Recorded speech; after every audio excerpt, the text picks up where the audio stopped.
Some may find the following disturbing. Discretion is advised. Some may find the following disturbing. Discretion is advised.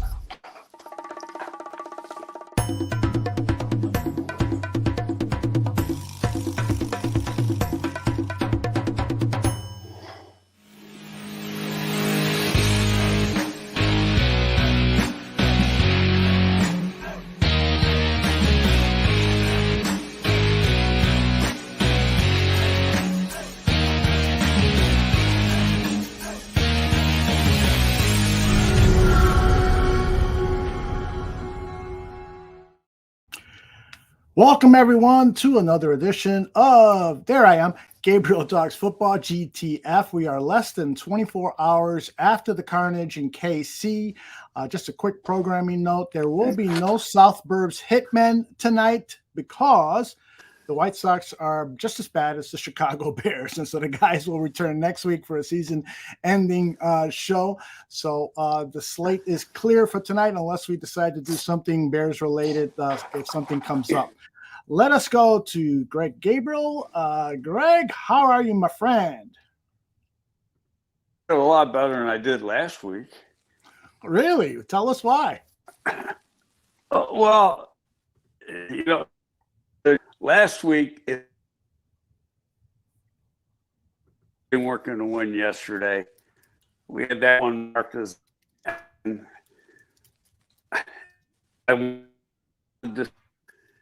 and I can't say there wasn't good effort. I simple set up, but I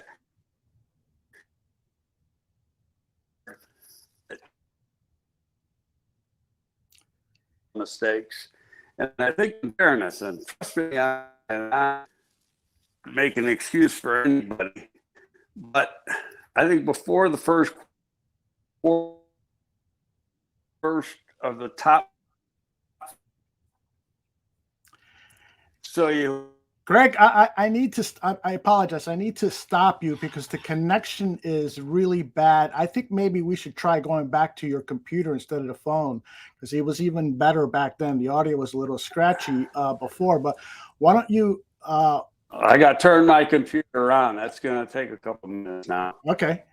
Why don't you go ahead and do that? And in the meantime, what I will do for our audience is I'm going to play some comments from Justin Fields, who yesterday sounded resigned almost to the point where he kind of expects to be benched. Listen to these comments. Yeah, I mean, I'm looking at it like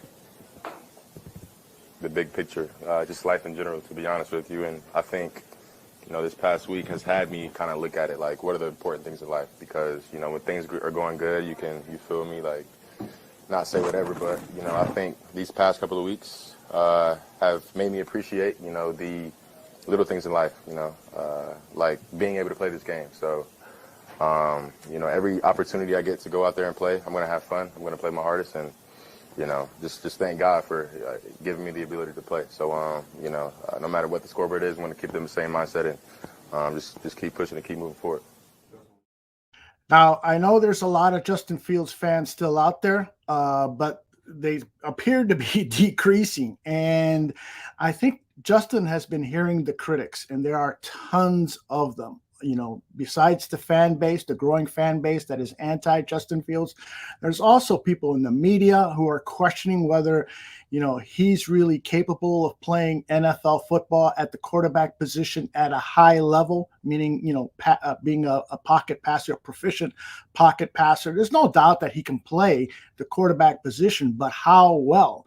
You know, he's a quarterback right now that, besides needing totally different type of coaching, he's a quarterback right now who also really needs a proficient defense, and a defense that will give him half the field to work with for half of his possessions in order for him to lead a team to victory.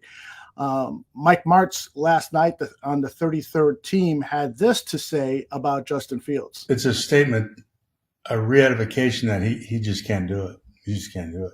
Now, there's layers to this thing, too. The receivers didn't compete very well. They dropped a couple deep balls they threw in there very nicely. He's got opportunities in this game to get the ball out to crossers and whatnot. He doesn't throw it. I think this whole situation with him has demoralized his team. I think he's brought it down. If they don't make a change, I think it's just going to get worse. If it's possible to get worse. That's the feeling here, is that this team could be headed towards a winless season or a record similar to their 3-win season last year, because the team has hit rock bottom, as this episode is titled. It's not just the quarterback play, of course, so please don't come at me with everybody's blaming the quarterback for everything, but it's undeniable that Justin Fields holds a large amount of the responsibility. And so sometimes I hear people saying, if you were to give this team over to a proficient offensive coordinator, somebody who's had success in pro football, this team would be a lot better because of the weapons. You can't deny that DJ Moore is a really good receiver. Danny Shimon argues that he's not a number one receiver. I argue with Danny on that. Darnell Mooney has proven that he's a proficient receiver. He's had 80 catches, once or twice in his career, and he and Justin Fields have had a good connection in the past. And Chase Claypool, while he is definitely suffering from some type of issue where he's not playing his best football, it could be because he's just upset with the way the offense is using him, or he's upset at Justin Fields, or he's just upset with the whole atmosphere at Halas Hall, like so many of us fans are. So this is a growing problem, and let's see if we can get Greg back in here. Greg, I think your connection looks better because you're actually moving. Talk to me.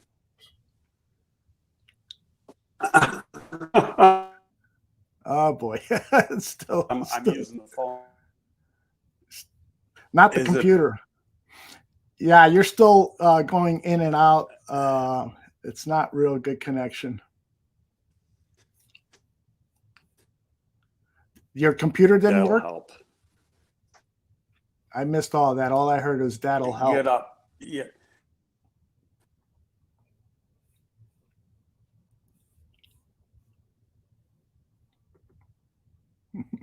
I have the same feeling. Let's see. I think Greg has done something, because now I hear him, but I can't see him. Let me lower his volume a little bit, if I can. There he goes. All right. They sure do. And I'm not good as a one-man host.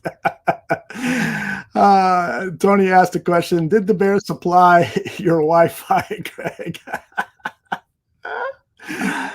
Greg, people want to know if the Bears have supplied your Wi-Fi today. Talk to me and let me know if this is working. He's probably talking right now. Go ahead. I can hear you breathing. We're having a good time here. You've moved closer to your Wi-Fi router. I'm taking it. Yes. Is it better? Yes, it is. Okay. Outstanding. Greg, I got to tell you, I asked people in the chat room, what is their one-word response for how they're feeling today? Miles says apathetic. Tim says embarrassed. Jordan says justified. J2K says hoodwinked. I'll ask you, not one word answer. Take as many words as you want. How are you feeling this morning? Like I said, I feel better than I did last week because I expected a loss. I wanted good energy, competitiveness, etc. I thought actually they competed, but there was mistakes. And let me back up a little bit. You had Mike Martz on. I wouldn't listen to Mike Martz for 5 seconds. Haven't worked with the guy. That guy's a total asshole. He's all about me, and he's got a bone to pick here. And he's a coach that developed a really good offense but never would change that offense and was so stubborn about that offense that, when he comes here 10 years after the fact, 12 years after the fact, everybody else had caught up to it. And yet he refused to make any kind of adjustments. And, he figured out you could do overload blitzes to one side and kill him. We saw that in New Orleans in one other game. So to me, I'll use a phrase I used to use. I probably shouldn't, but he's as useless as tits on a mouse. Okay. So screw him. I got a call. I'll never have him on your show again. I promise. I got a call. I'm going to say it was about 10 minutes to 10 this morning. Okay. From our good friend Pep Hamilton. Yep. Great coach. And Greg, what's going on? I said, they're bad, Pep. He goes, I know, I watched. And he goes, I got to say, I don't know what the hell they're trying to do. But that offense isn't an NFL offense. And they're not helping that quarterback at all. And he goes, there's no, what's the word he used? And I can't think of the word, but there's no rhythm in the offense. It's like they're calling plays. Okay, and that's the impression I started getting yesterday. The scheme itself, if he in fact is using the scheme that came from Green Bay, which ultimately started with San Francisco, Shanahan really, in Atlanta and Washington. And that's a sound scheme. We've seen that scheme. But it's, every coordinator puts his own twists on things, changes plays, and how they call the plays. And a lot of the staples of the Green Bay offense that we used to see when Getsy was up there as the quarterback coach, LaFleur was calling the plays. You see a lot of crossing routes where the guy crossing was always wide open. A lot of utilization of the move tight end. We're not seeing any of these things. So it's confusing. Flu said after the game, we got to look at everything. I would not be shocked. I don't know if you could bring in another coordinator now. I mean, only because you can't, in the middle of the season, try to change terminology and everything else. You'd be setting your team back forever. So that part would be useless. You got to be somebody who can work within the same system, same terminology, and then you make a change in the off season. Is there anybody on board in the building that could even call plays? I have no idea. So it's a mess, but I've lost, I was sitting blaming Justin last week on the show, and it might not all be Justin, and it's just, it's a mess. And, people complain, like you were saying earlier, well, the offense has got to help the defense got to help the offense. Well, the offense got to help the defense too, because the offense got to have some sustained drives. And these guys are sitting on the field all day. And what I started to say before we broke up, I think before the first quarter was out, the only secondary man left was Brisker. Everybody else was a backup. Yeah. And now you're going against the best play caller in the business with the best offense and pretty much the best offense in the business. So he's like having a field day because he can do whatever the hell he wants with all this inexperience back there. So combination of things. I see people calling for heads like Eberflus and stuff. I don't know if that's the right answer, right now. Here's what I think, and I put a lot of thought of this in before. You're playing a game next week against Denver, who might be worse than the Bears. They gave up 700 yards, better than 700 yards total offense yesterday. God. Over 300 on the ground and 70 points. And Pep had watched that game. And I said, what happened there? And he goes, they're bad. He goes, I got to tell you something, Greg. He said, what's going on in Denver right now is it's all about the coach. And when it's all about the coach, you can't have any success. It's about the players. And meaning that Sean is an I, me, my, and it's all about Sean. And Sean's getting his ass kicked right now. And he says, that's not going to work in the National Football League. So, I would think there's people want to see Justin replaced. I'm going to say that they're going to give him one more week. And if you can't do anything next week against Denver at home, then it's time to pull the plug. Well, and you're still a proponent of bringing Tyson Bagent in to replace Justin Fields. I'm not going to put in Peterman. I mean, I know what Peterman is. Right. Peterman's not a starter. Peterman gets you out of a game, and because of his experience, he might be better at that right now. But you give Tyson a whole week to prepare, then I think it's a different story. But in saying that, a whole week to prepare for what? I mean, there's got to be some rhythm within the scheme. You can't just call plays. Mm-hmm. Evie wants to know, how can Justin Fields be successful with so many rookies on the field? Hey, I don't care who's on the field. He's got to get the damn ball out of his hand. Mm-hmm. Now, part of that can be in fairness. And I haven't watched the All-22, which, shows the whole field. There's a lot of people going down field, and they were covering them good, but there's no short routes going on. Mm-hmm. And it's like you move the change with those. Right. And that's the key. You've got to get some sustained drives. And you're just not getting them. Yeah, my problem, Greg, with bringing Tyson is, and I think Jay Sanders captures it here. Where'd he go? There he is.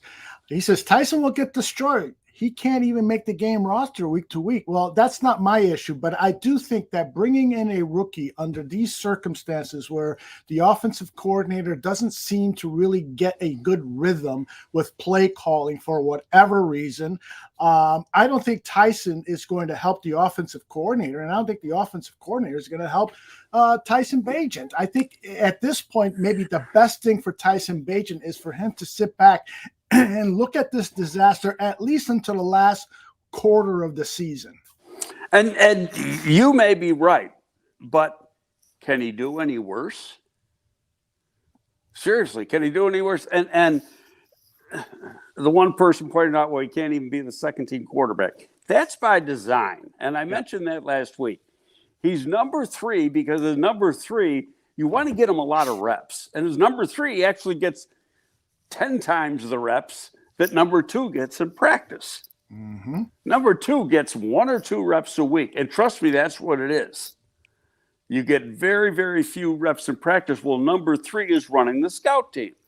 So he's getting everything that number 2 is getting mentally, and he's getting live reps when he's running the scout team. And that is very, very valuable to his development. Granted, he's going against the Bears defense, but he's still going against a defense and not, nothing at all, not getting any reps at all. Mm-hmm. You follow what I'm saying? I totally follow. Absolutely. Let's I want to talk about all aspects of the game, but let me start with the running backs. Here are the stats for the 2 running backs for the Chicago Bears. Khalil Herbert had 7 carries for 31 yards. Rashawn Johnson, 8 for 38. The only other person with rushing yards was Justin Fields. So they finished with 116 on 26 carries. But my concern here is the running backs. This was on our after the game show. Coach T said that Luke Getsy doesn't know how to set up a offensive attack. It's like me when I play that Madden electronic football game. I'm just pulling out a play. I'm not setting up the defense. That's what I was just saying. They're calling plays. Right. Okay, so you got to have a reason why you're doing every play. Where'd you go, Aldo? You disappeared on me. So when you're just basically calling plays, you're not defeating or trying to defeat or attack the weaknesses of the defense. Yep, exactly. And I got to say one thing. I'm not an X and O guy, and I never pretend to be an X and O guy. Mm-hmm. I'm an evaluator. That's what I've been trained to do my whole adult life. So, I look at, can a guy play or can he play? Why can't he play or why can't he play?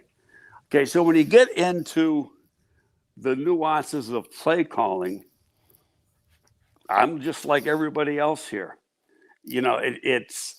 I don't have all the answers, but I know what they're supposed to be doing. And when you look at enough tape, you know what the weaknesses are in a certain scheme, and you know what the strengths are in a certain scheme.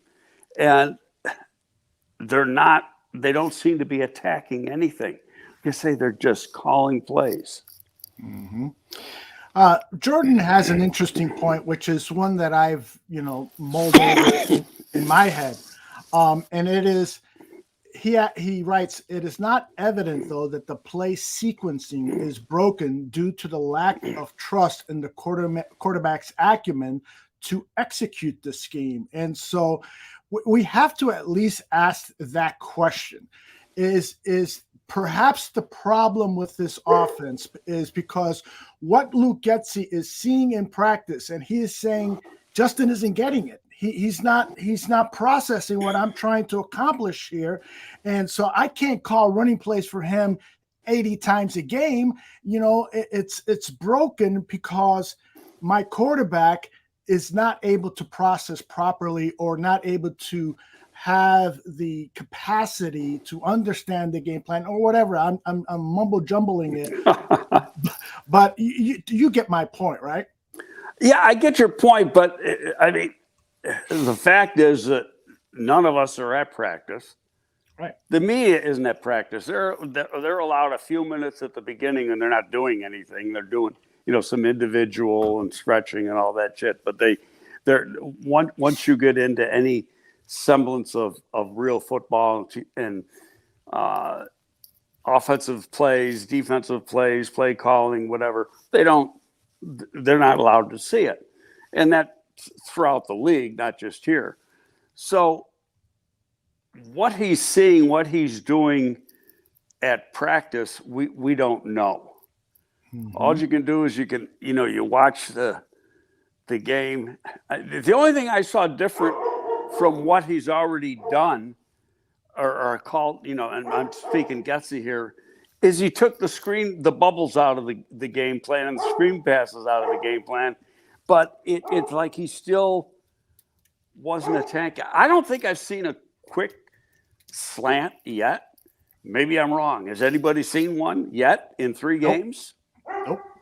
That was a staple of Green Bay's offense. And This was supposed to be Green Bay's offense. And you can't tell me that you got 3 receivers that can't run those routes that have already had success in the league. Mm-hmm. So what's that say? Yeah. Jordan says your dog Bennett is angry at the game plan too. No, we're not in my study, so he's looking out the window. Yeah. And guarding the house. He's a guard dog. And so if somebody dares walk by the house, he gives them hell. Good for him and good for us and good for you. All right. So you say, and of course you are an evaluator. So I ask you this. These running backs are good. Was the offensive line that came out onto that football field yesterday, which was, by the way, hold on a second here. Mark Potash said the futile search for offensive line continuity continues for the Bears under this regime. 12 different starting lineups in 20 games, 25th different combination in 20 games, 43 in-game lineup changes heading into yesterday's game. So I ask you, are these running backs and is their entire rushing attack suffering because of this offensive line and the mishaps in building this offensive line? Well, much as I wouldn't want to give Potash credit for anything, I hear you. I love the guy. If you love crazy, sure, go ahead. It does make a difference. Personally, I mean, again, I haven't redone the game and looked at the all 22. Just watching from afar, Borum actually played a little better. I thought played a little better than I thought he was going to play.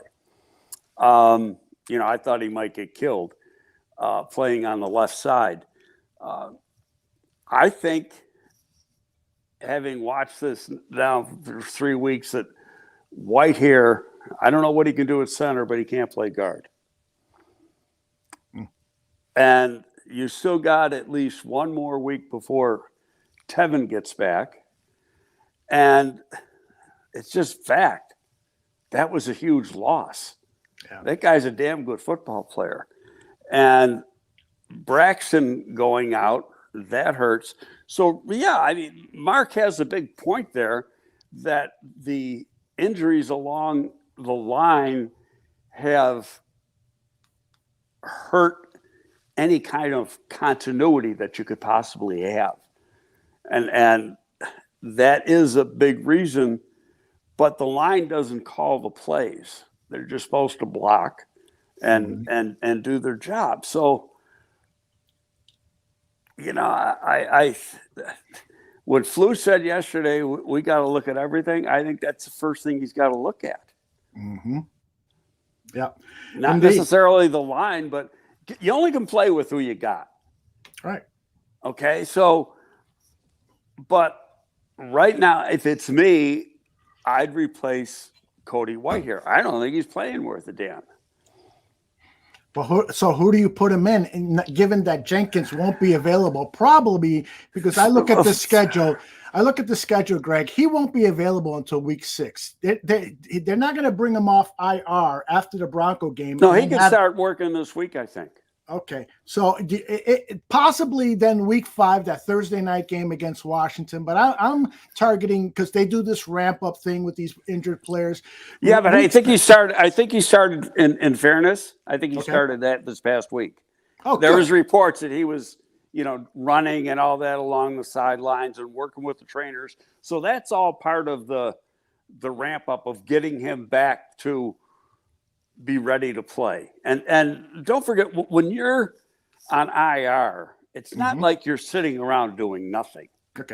Okay. So there's a lot of stuff they do before they even come out. Now, depending on what the injury is, they always want you working on cardio. So you keep that cardiovascular system at a high level. And so whether it's riding a bike or doing rowing, a stepmaster wear. Now, he had a calf injury, so there's probably things he couldn't do, but there's things like rowing and other things he could do to keep his cardiovascular endurance up. Okay, so now, but I know there's reports that he was working with the trainers on the field last week during practice, and they said there was no limp, versus the weeks before, there was a noticeable limp. Okay. So there's some improvement there. So let's get then to Denver's game. You're saying Whitehair should not be the starting left guard. So yeah, but I'm not the coach, but I your opinion. We're looking for your opinion. I'd put Feeney there. I mean, Feeney started a lot of games in this league. See if he can do any better. And so would you leave Lucas Patrick at center or move Whitehair to center? I don't think Patrick's played all that bad when you look at it game after game. These past 2 games, he's been at center. Yeah. Yeah. He's been at center every game. Okay. All right. So then, Borum at left tackle, Feeney at left guard, Patrick at center. At right guard, you got Nate Davis should return next week, hopefully. And at right tackle, the rookie Darnell Wright. How, as an evaluator, how good is that offensive line? Well, it's still hodgepodge. It's not the line that you want when the season began. So you're playing with essentially 3 backups in there. So that's not what you want. Yeah, and so then it becomes even more difficult to be critical of the quarterback play and the running game when you're dealing with a hodgepodge offensive line. I'm just this is where I'm going to disagree with you. Okay. There's still a lot of plays there where he's got plenty of time to get the damn ball out of his hand. Indeed. Okay. Indeed. So now, when we watch a game on TV, we don't see that wide angle view that you get on all 22 of who's open and who's not. Now, they showed some end zone views and they're all running deeper routes and they were all covered. But why isn't somebody doing an underneath check down or something? You know what I mean?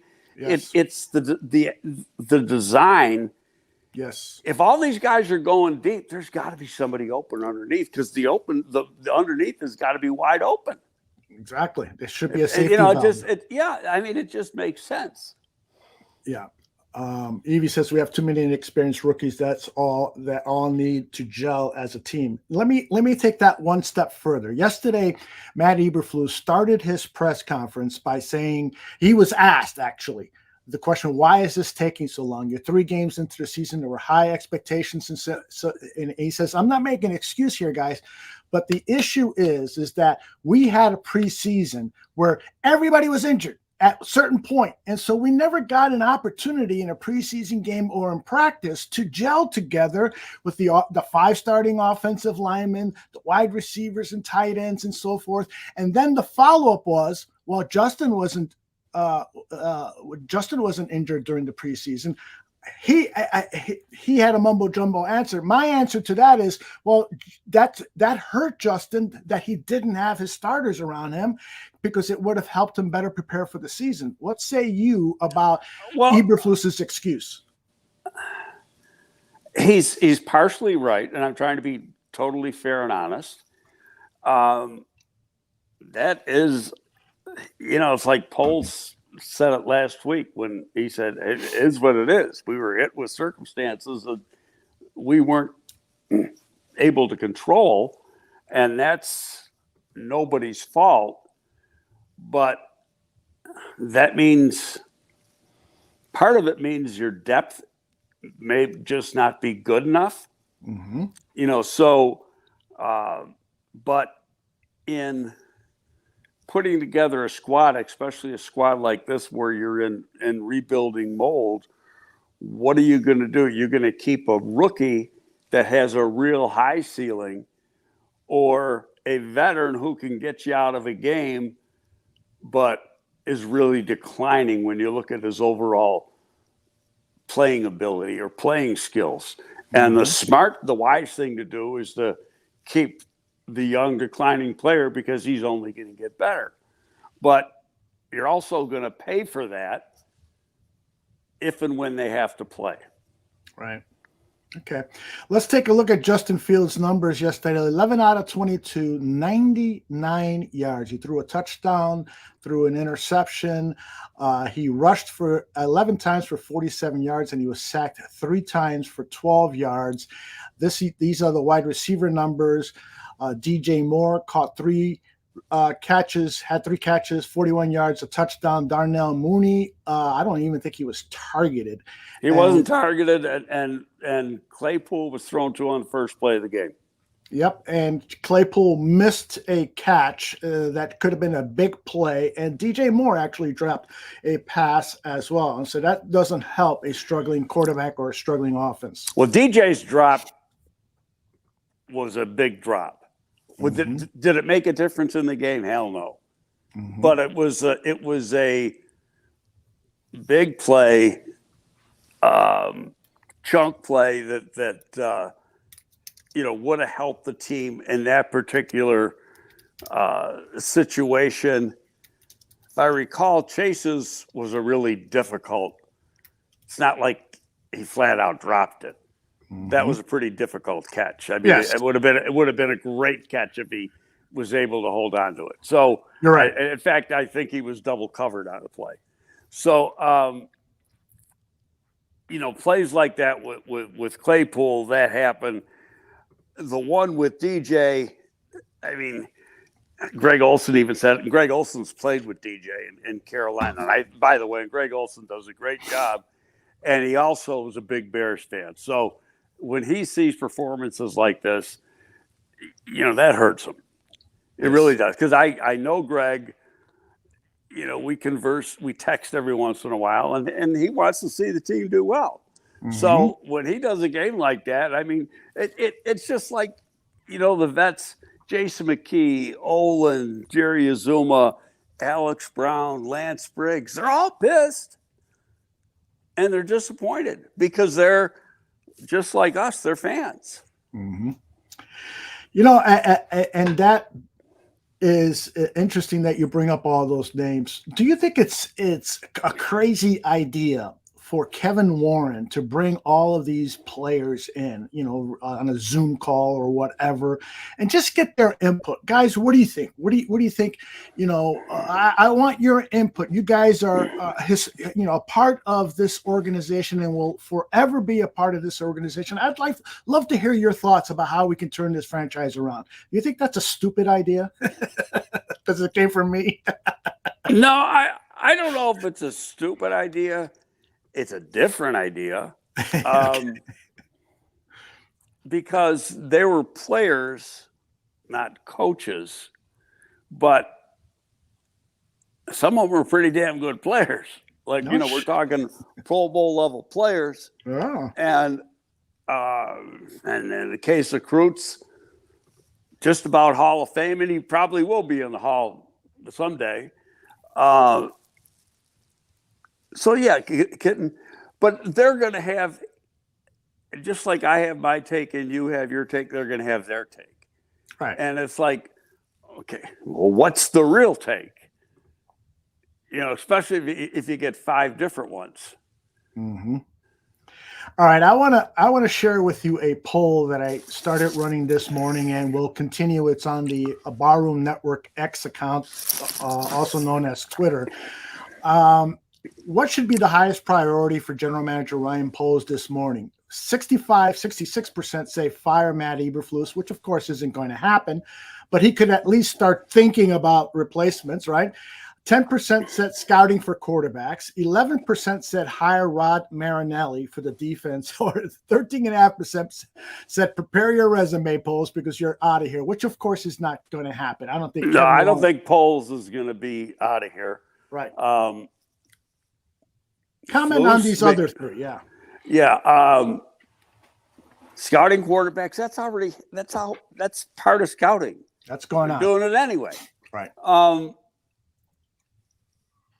In fact, and Rod Marinelli, I think Rod was offered I don't know this as a matter of fact, but I think Rod was offered the job a year ago and he doesn't feel he can handle it, physically anymore. Sure. And he retired. Rod's got problems with his legs. And he's a hell of a coach and the best line coach I've ever been around. But like I said, I don't think he is, I think Rod's close to 70, if not 70. And I just don't think he's physically capable of handling that anymore. So if he'd have to be, he couldn't be, if Rod, he's hands-on. And he'd have to be in a golf cart. Right.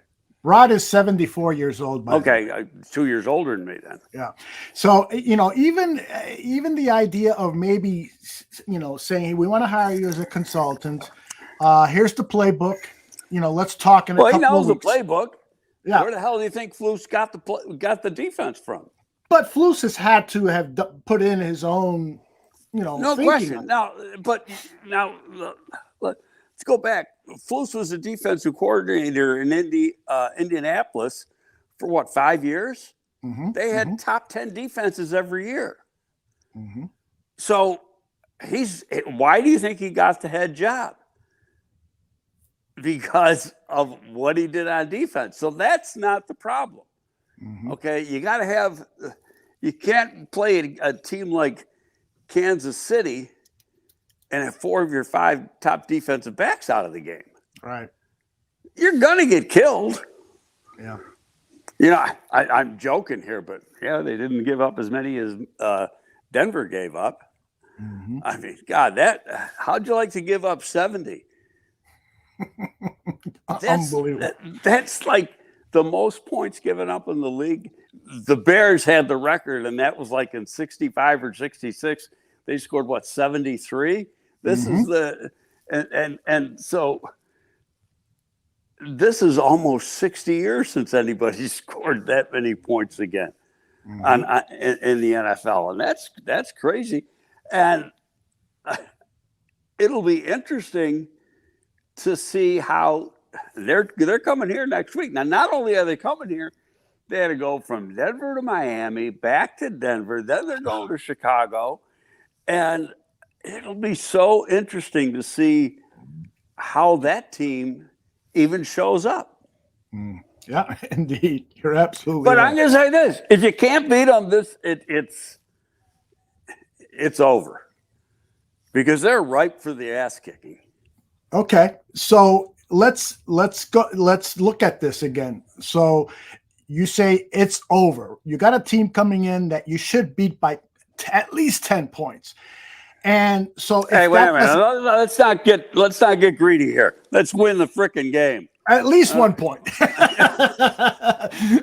So if it doesn't happen, you're not going to fire the coach with the Thursday night game coming up. But if you lose against the Broncos and the Commanders, then that is your opportunity to bring in a new head coach from within the organization, of course. Well, who are you going to bring in from within that? But see, that becomes the thing. Who are you going to bring in? Well, who are you going to bring in for the outside? Then you can't fire somebody. Yeah, that's why very few teams fire a coach in the middle of the season. Right. What about Hoke? It's getting a guy. What about Hoke? Hoke is a coordinator. I don't see Hoke as a head coach. Mm-hmm. Okay, so, and I think my thought process, and they said a key word last week, and I think it was Friday's presser with Flus. He said, well, everybody's got the same job this week. Differences, changes will be made next week. Mm-hmm. Okay, so what I'm assuming from that, Flus is going to call the plays.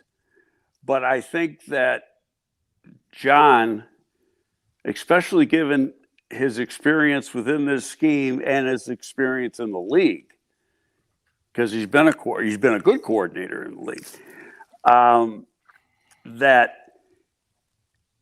he'll take over a lot of that day-to-day job of the defensive coordinator. Now, could it be the outside backer coach because he's been with Flus longer? Yeah, I'm just looking at the qualifications and what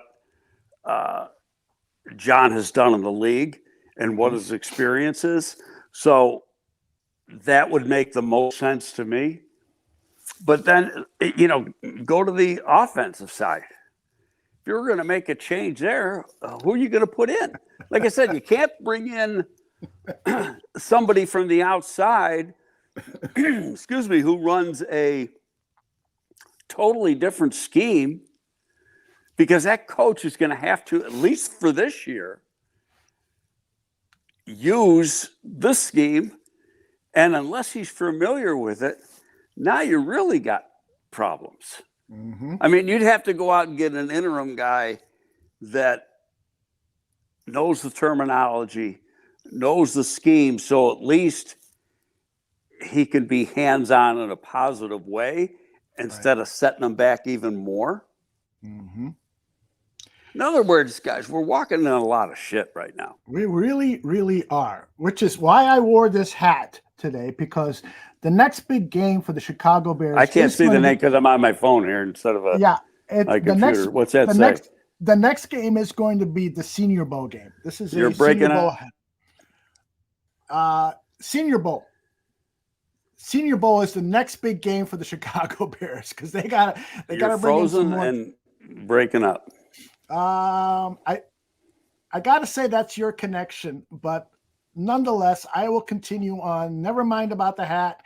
Can you hear me now, Greg? Yeah, I can hear you. Okay, good.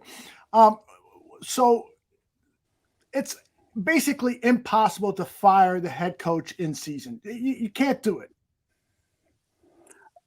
Like I say, if you had a guy that knows and understands the scheme from an offensive point of view, okay, you could do it. But it's finding that person. And who is that person? You know, offhand, I can't tell you. Jay Gruden? I don't know if is that the scheme. Now, he's worked with Shen. Right. So he would know the scheme, yes. Okay. And he would know the terminology, I assume. All right. What about a lot of people are throwing out the name Janocko? At least give him an opportunity to call plays, become the offensive coordinator if you're going to fire Luke Getsy. What do you think? Janocko, in my knowledge, I don't think he's ever called plays before. And so wouldn't that be a problem in trusting him? I'd have to go back and look. I don't think so. Miles recommends Hightower for head coach, the special teams coach right now. That's an interesting name. Yeah, number one, I don't think you're going to make a change in the middle of the season. Number two, you got to start all over. You know, you get into the situation like the Colts kind of had last year, and they did make a change in the middle of the season, and that was disastrous too. And they brought in their former player and didn't do any good. And I think they did it just for leadership because, you know, Jeff was an excellent leader when he was a player. But, you know, there was a lot of problems or people in the media anyway asking questions. Well, you didn't go through the Rooney process or anything like that, but I don't think you really have to for interim coach situation. So, I mean, I don't know. I like I said, I think it's too early. Fans think motion, so they're ready to fire somebody first game, let alone the third game. But the team's not going to do that, and you know, I'd love to be a fly on the wall and just hear some of the conversations in there right now. And it wouldn't be surprising to me if Flus talks today and he talks Wednesday, right? Correct. He should be talking about an hour or two. Okay, so there's going to be a change. You're going to know it. The earliest you're going to know it is today. The latest you're going to know it is Wednesday. All right. My buddy Zach Sullivan has been upset with the play of Justin Fields since early last season. And he texted me yesterday during the game and said, I'm telling you, man, this guy is not the answer. Look at what CJ Stroud is doing with the Texans. He could have been a Chicago Bear. Well, I'm looking at the stats. You broke up, Aldo. I don't know what you're saying, but All right. CJ Stroud has thrown 2 interceptions in the last 2 games. He threw for 384 yards against the Colts, 280 against the Jaguars. So I ask you, Greg, did the Bears make a mistake in not drafting CJ Stroud? And Greg's frozen. What do you guys think in the chat room? Did the Bears make a mistake in not drafting CJ Stroud? Jordan says CJ Stroud looks promising. Greg, can you hear me now? I can now, but Stroud's looking good, and in fairness, Stroud didn't play as good as Fields at Ohio State in the same offense. Interesting. Well, but he had different players, right? Wide receiver. He only had Olave left, if I remember correctly. Well, how about he had the kid there now? I mean, last year he's got 2 guys that'll be first-round picks this year, and Harrison and what's the other guy's name? Number 2. Both those guys are going to be first-round picks. Yes. And he had both of them last year, so it's not like, he had chopped liver. Mm-hmm. And he had a first-round of the Cardinals. Everybody thought they were tanking, and they just beat the Cowboys. Mm-hmm. Which means that tanks don't necessarily exist because it's not in the players' and coaches' vernacular, but that's another story. That is another story. This defense, the young players, last night I'm watching the Steelers and not Zach Pickens, Keanu Benton gets a sack. And in my mind, when I saw him at the Senior Bowl, I said to myself, this guy would be a great 3-tech candidate for the Chicago Bears. The Bears select 2 defensive tackles. They haven't looked as good as Benton looked in that one game, a sample that I saw yesterday. What's your opinion on these 2 young defensive tackles? Should they be delivering more 3 games into the season? Well, it's hard because, like my thought process, and this goes back, I said it during preseason, that what the Bears have been doing is playing the 2 vets together and the 2 rookies together, where I would change that and have a vet with a rookie and a vet with a rookie in the rotation, only so he has some experience next to you. But I think both of these guys are going to be pretty good players. They need play time. It's, you're not even Steelers defense compared to this defense. It's apples to oranges, totally different philosophical way of doing things. One's a 3-man front. The other's a 4-man front. One's a 2-gap scheme. The other is a 1-gap scheme. So, it's hard to say exactly or hard to compare a player, because a player can look really good on a few plays and make some plays, and it's because the offense is not paying that much attention to them because they're taking care of all those other good players. So and I didn't watch any of the Pittsburgh game last night. I was like, after the Bears game, I said I'm done with football for today. That was a Especially good call. After I watched football from 11 in the morning until 10 at night on Saturday. So I was footballed out. And that unsettling, that disappointing Notre Dame loss. Oh my goodness, that was a great game, but it was. I'm a Notre Dame. It's a hell fan. of a game. It was a hell of a game. I think 2 very evenly matched teams. I'll tell you, I thought Notre Dame did a hell of. Now, granted, Harrison got hurt a little bit with that ankle twist, but it probably slowed him down some. But I thought they did as good a job as anybody ever has as far as defensing Marvin Harrison Jr. All right, let me jump to some of these questions before we pull the plug on this edition of GTF. Andrew Littlefield wants to know, is Poles the guy?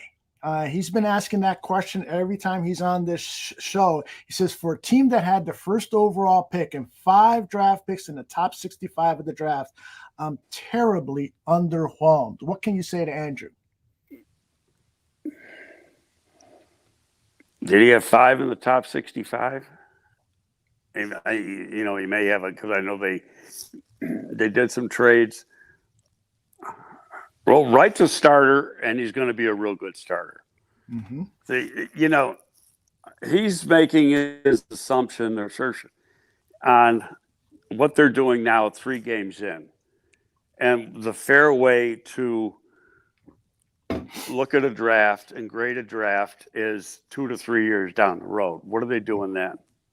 Mm-hmm. Okay. And I think Wright is going to be a hell of a right tackle in the National Football League. I think both Dexter and Pickens are going to be very good defensive linemen. I think Stevenson's going to be a pretty damn good corner. And if you get 4 starters out of a draft, you've had a hell of a draft. Sewell got in there in the 4th quarter. He played his ass off. Mm-hmm. You always saw him trying to make plays. He's going to be a player. So it's I thought their draft this year was actually pretty good. Now, people could say, well, why didn't they take so-and-so? Well, you can always do that. And like last week, Wiederer and Finley were going on the Patrick Mahomes thing, and the Bears should have taken Mahomes, and it's 6 years later. Well, after the fact, it's real easy to say you should have taken somebody else, and I'm not jumping on the bandwagon for Mitch here, but if anybody in the league thought Patrick Mahomes was going to turn into Patrick Mahomes, he would have been the first pick in the draft, not Myles Garrett. Mm-hmm. Am I correct in saying that? Yes, you are. Okay, so he was still 10th, and Kansas City traded up to get him because Ballard, during the fall, was the director player personnel there. He loved him, and he sold Andy on him before he left to Kansas City. And then John Dorsey also fell in love with him, and John was the GM at that time. So, that was their guy going back into the fall, and they were, they had to move up a bunch of spots to get him. But they still only moved to 10. But why didn't 1, 2, 3, 4, 5, 6, 7, 8, and 9 take him? Yeah, right. For the record, the Bears had 4 picks in the top 64 picks. I'll run through these real quickly. Darnell Wright, Jervon Dexter, and Tyreek Stevenson were both 2nd-round picks, number 53 and 56, respectively. Respectively. Thank you. Zach Pickens was at 64. Rashawn Right. Johnson, He would have been, and any other year, he would have been the last pick of the 2nd round. That's what I've heard many times. Forfeited pick. So he's essentially a 2nd-round pick when you look at the number. But they had 4, not 5 in the top 65. Right. The 2 4th-rounders were Rashawn Johnson and Tyler Scott, guys that are showing promise. And then the 5th-rounders were Noel Sewell, who's shown promise, and Terrell Smith, the cornerback, who actually saw some playing time yesterday. Well, he got some time because everybody else got hurt. He missed some time. If you go back to the first 10 days of camp, mm-hmm. he was getting reps with the 1, Smith meaning, was getting reps with the 1, and it was like a toss-up between him and Stevenson. Then he got hurt, missed time, so any chance he had of playing went out the window. But, it's way too early to say you should have did this, you should have did that.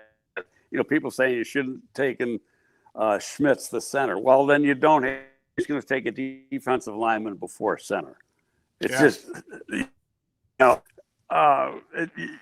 value of the position, going into the draft, they'd already made up their mind. They had to upgrade the defensive line. Now these got to grow. And, the guy that just hasn't done anything now, so this is on polls in the pro scouting department, is Jones. Mm-hmm. He's been here in 3 games, and he really hasn't done anything. So it was a disappointing signing. Yeah. And if you want to say in fairness, they tried to sign Ogunjobi, couldn't pass a physical, and then they had there could have been another guy or another 2 guys in between Ogunjobi and Jones, and then to fall back on Jones. A question from Bears Country Podcast. My guy, Mr. Shorty, he says, have you heard any rumors about Caleb Williams saying he would stay in college if the Bears had the number 1 pick? No, he didn't say that. First of all, he didn't say anything. His father did. And His father said, if we don't like the team, he can stay in school another year. That isn't going to happen. Okay, you're giving the first pick next year, because it always jumps up a little bit, will be in the area of $40 million. Guaranteed. The whole contract's guaranteed.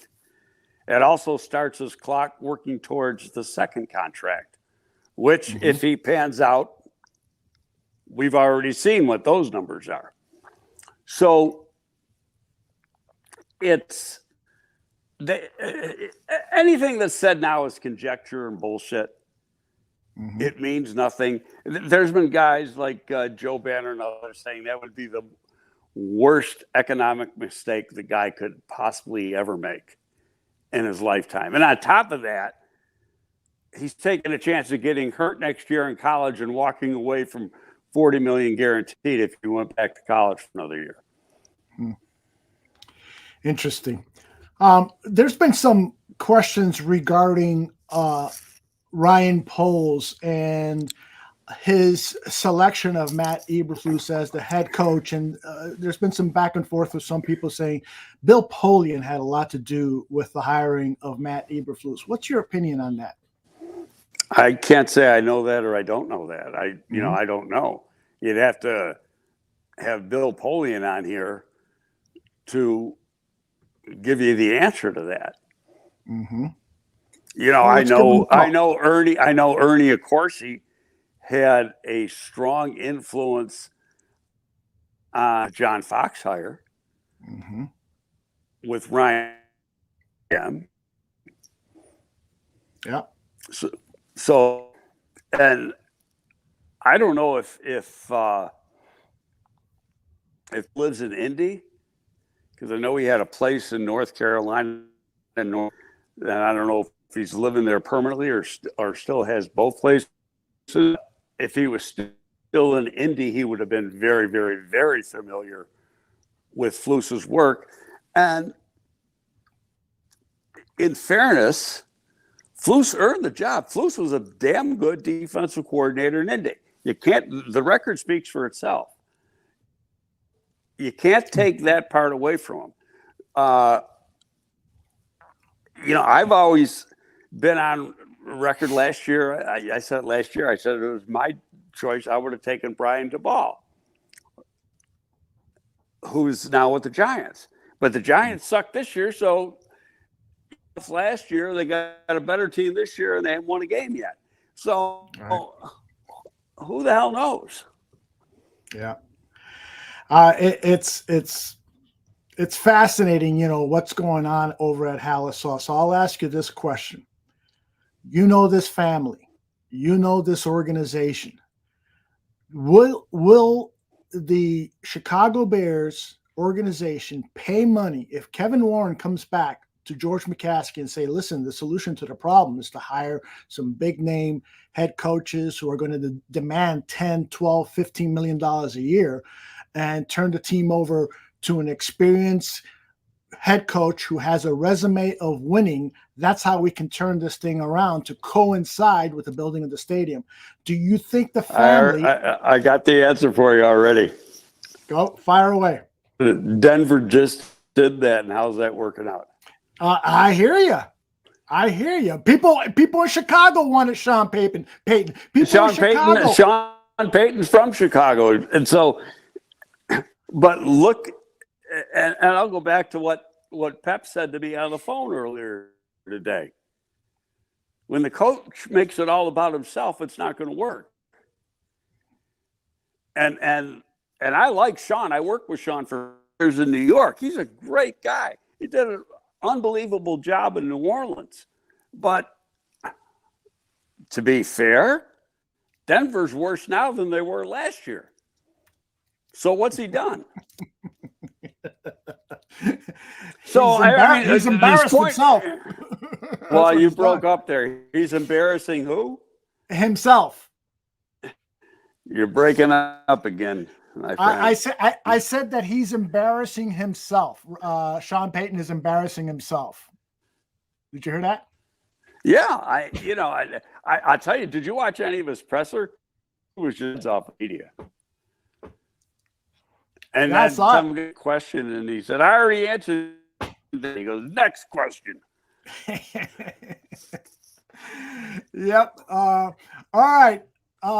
We're going to stop a little early because we got these bad connection problems. We'll fix those for our next show, and I'll let people know that tonight our space here at the Barroom Network is empty. We might throw in a special show just to talk about some of the problems, but we will definitely have two shows tomorrow, the Mike North press conference at 11 a.m. Central, and then Bare Their Souls at 8 p.m. Central. So that's our schedule for tomorrow.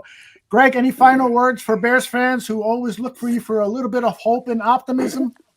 I'm going to say they better freaking win this week. Over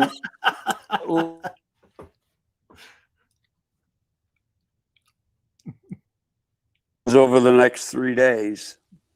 And maybe we'll do a shorter show later in the week. Sounds good. All right, everyone. Thank you all very much for putting up with. There you go. I need some sleep, man. I had a sleepless night last night thinking about all this stuff. Yeah, actually, I slept pretty damn good. I just, it was just like, okay, it is what it is. I'm jealous.